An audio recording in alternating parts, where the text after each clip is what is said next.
નમસ્કાર વિદ્યાર્થી મિત્રો, ઇન્ટરનેટનો અર્થ જોયા પછી કમ્પ્યુટર નેટવર્કના મુખ્ય 4 પ્રકારો વિશે આપણે ચર્ચા કરવાની છે.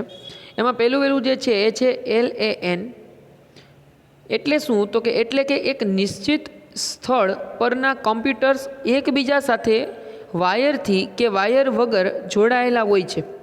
બરાબર છે. લોકલ એરા નેટવર્ક મિત્રો શું કહે છે? એક જ ખંડની અંદર, એક જ રૂમની અંદર કે એક જ જગ્યાએ સેમ પ્લેસ કમ્પ્યુટર્સ એકબીજાની સાથે કનેક્ટેડ છે, વાયર સાથે અથવા તો વાયરલેસ, વાયર વગર. ઓકે. બીજું જે છે એ છે CAN. બરાબર છે. તો એ છે કમ્પોઝ એરા નેટવર્ક, જેમાં કેમ્પસ એરા નેટવર્કમાં શું છે? પરના કેમ્પસ, જો કેમ્પસની વાત થતી હોય ને મિત્રો, એટલે સેમ બિલ્ડિંગ જ ના હોય. કેમ્પસની અંદર એક કરતાં વધારે બિલ્ડિંગ્સની અંદર પણ PC જે છે એ રાખેલા હોય અને એનું જોડાણની વાત છે. કેમ્પસ પરના કમ્પ્યુટર્સ એકબીજા સાથે જોડાયેલા હોય છે. ઓલા એક જ જગ્યાએ સેમ એક જ ખંડની અંદર, એક જ રૂમની અંદર રહેલા PC જોડાયેલા હોય છે, એવી વાત હતી.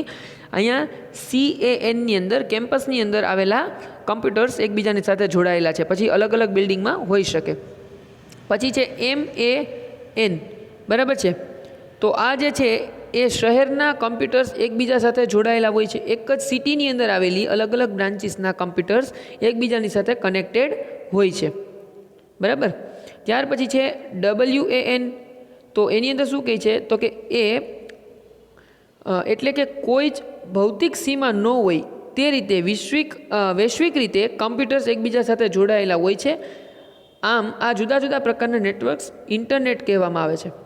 હવે મિત્રો 4 એક્ઝામ્પલ આપ્યા. છેલ્લું જે છે એની વર્લ્ડ લેવલનું કીધું. અહીંયા તમારા દેશની અંદર જે કોઈ બ્રાન્ચ છે એની સેમ એ જ વસ્તુની બ્રાન્ચ કોઈ બીજા દેશની અંદર છે તો પણ એના PC એકબીજાની સાથે કનેક્ટેડ હોઈ શકે.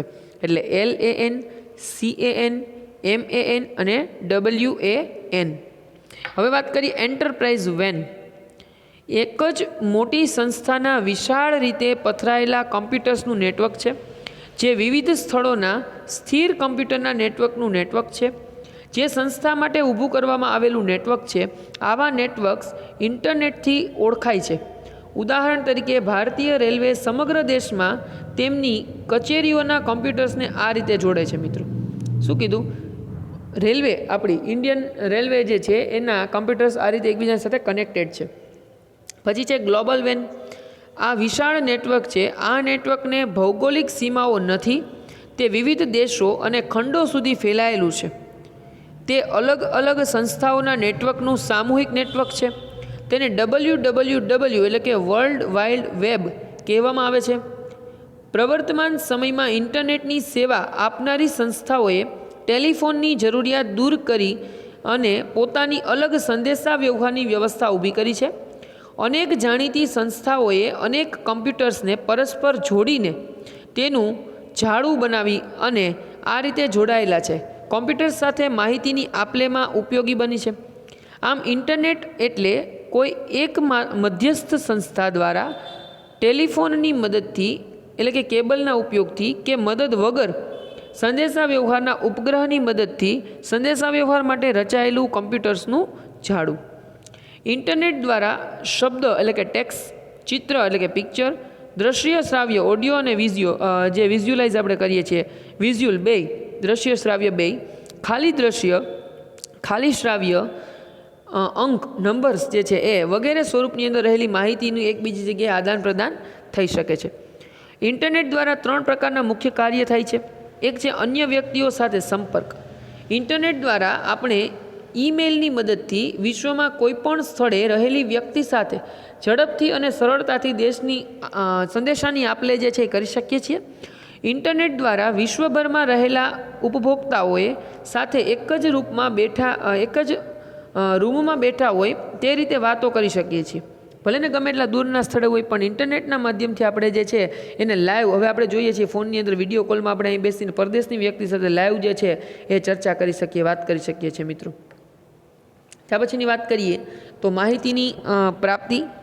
ઇન્ટરનેટ દ્વારા વિશ્વભરમાં કમ્પ્યુટર્સનું નેટવર્કથી જોડાણ થાય છે.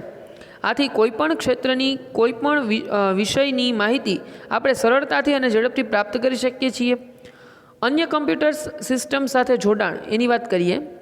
ઇન્ટરનેટના પ્રસારણમાં માધ્યમનો ઉપયોગ કરીને અન્ય કમ્પ્યુટર સિસ્ટમ સાથે સીધું જોડાણ મેળવી શકાય છે. ઉદાહરણ તરીકે વાત કરીએ તો બેન્કિંગ સુવિધાઓ ઓનલાઈન પ્રાપ્ય બની છે. આપણે જોઈએ છીએ મિત્રો કે આપણા ફોનમાંથી આપણે જે છે એ બેન્કિંગનું કામ કરી શકીએ છીએ. બી છે એ છે રેલવેની ટિકિટ કોઈપણ સ્થળેથી મેળવી શકાય છે. બરાબર, ઇન્ટરનેટ દ્વારા આપણે રેલવેની ટિકિટ ખરીદી શકીએ કોઈપણ સ્થળેથી. ગુજરાત માધ્યમિક અને ઉચ્ચતર માધ્યમિક શિક્ષણ બોર્ડ દ્વારા લેવાતી પરીક્ષા કેન્દ્રનું નિરીક્ષણ કાર્ય ઇન્ટરનેટની મદદથી થઈ શકે છે. આજે આપણે જોઈએ મિત્રો એક્ઝામની અંદર કેમેરાસ જે છે એ મૂક્યા હોય, એનું મોનિટરિંગ જે છે એ ત્યાંથી થતું હોય છે. તો આ બધી સુવિધાઓ ઇન્ટરનેટ દ્વારા શક્ય બની છે. પછીની વાત છે ઇન્ટરનેટ ઉપર માહિતીની શોધ. ઇન્ટરનેટ ઉપર જરૂરી માહિતી સરળતાથી મેળવી શકાય છે. આ માહિતી શોધવા માટે પ્રક્રિયાના સોપાનો નીચે મુજબ છે. આમ તો આ બધાને આપણને આવડે છે મિત્રો, પણ છતાં પણ એક પ્રોસેસ આપી છે જેને આપણે ફોલો કરીએ. પહેલું સોપાન, બ્રાઉઝરની પસંદગી. તમારે ઇન્ટરનેટની અંદર કયા બ્રાઉઝરમાં તમારી માહિતીને તમારે સર્ચ કરવી છે. ઇન્ટરનેટ પર એન્ટર થયા પછી કોઈપણ ઇન્ટરનેટ બ્રાઉઝર ખોલવું. દાખલા તરીકે ફાયરફોક્સ, જો અહીંયા તમને નામ પણ આપ્યા છે તમને અલગ અલગ. આકૃતિ 4.1માં તમને ઇન્ટરનેટ બ્રાઉઝર જે છે એ આપ્યું હોય છે, એનું હોમ પેજ દેખાયેલું છે, જે એનું ફ્રન્ટમાં જે પેજ તમને દેખાશે ને એ ધારો કે તમે ઓપન કર્યું. પછી સોપાન સર્ચ એન્જિનની પસંદગી. બરાબર છે, તમે કર્સર લઈ જાઓ ત્યાં સર્ચ કરવા ઉપર, એટલે બ્રાઉઝરમાં સર્ચ બાર ઉપર સર્ચ એન્જિનની વેબસાઇટનું નામ લખવાથી જે તે સર્ચ એન્જિનનું હોમ પેજ ખુલશે. તમે હવે લખો ધારો કે ફેસબુક, તો ફેસબુકનું હોમ પેજ ખુલશે. દાખલા તરીકે www.google.co.in લખવાથી આકૃતિ ઉપર 4.2માં દર્શાવ્યા મુજબ ગૂગલ સર્ચ એન્જિનનું જે છે એ ઇન્ડિયાનું હોમ પેજ ખુલશે. ઓકે, તો તમે ગૂગલ સર્ચ કર્યું એટલે ગૂગલ બતાવ્યું. ગૂગલની અંદર પાછું તમે બીજું જે છે એ આંતરિક સર્ચ એની અંદર જે કરવાનું હોય એ કરી શકો. ત્યાર પછી સોપાન 3માં જરૂરી માહિતી સર્ચ બારમાં એન્ટર કરવી. મિત્રો તમારી જે જરૂરી માહિતી છે એ તમે સર્ચ બારમાં એન્ટર કરો. તમારે એ ગૂગલ ઉપર શું જોવું છે, શું સર્ચ કરવું છે, આ સર્ચ એન્જિનના હોમ પેજના સર્ચ બારમાં જે વિષયની માહિતી આવશ્યકતા હોય તે માહિતી સર્ચ ટેક્સ્ટ બોક્સમાં એન્ટર કરવી. દાખલા તરીકે લાયન વિશેની માહિતી તમારે જોઈતી હોય તો લાયન ટાઈપ કરવું.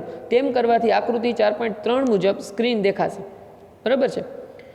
હવે સોપાન ચોથું, વેબસાઇટ પર પસંદગી કરવી.